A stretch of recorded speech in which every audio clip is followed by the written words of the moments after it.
ਉਹ 2 ਨੰਬਰ ਕਰਕੇ ਕੰਮ ਦਿੰਦੇ ਨੇ ਤੁਹਾਨੂੰ?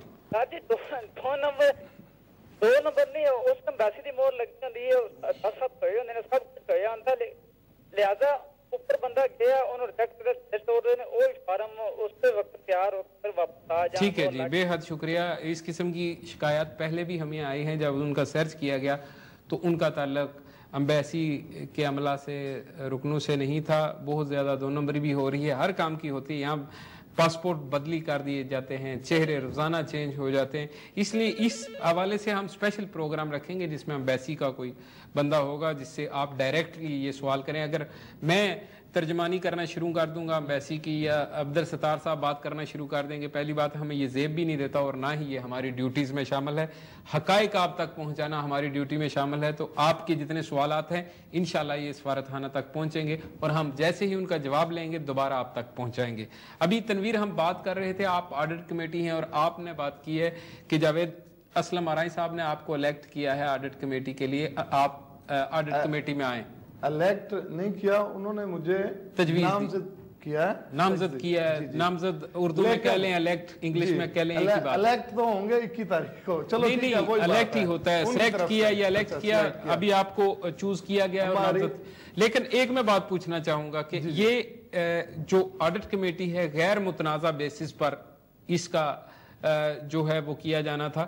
اگر آپ جاوید اسلم آرائی صاحب کی طرف سے ہیں، ستار صاحب کسی اور کی طرف سے ہیں، تو اس کا مطلب ہے یہ تو پھر پہلے دن سے غیر متنازع. آپ یہ آڈٹ کمیٹی کے متنازع یعنی کہ رکن پہ بات کر رہے ہیں.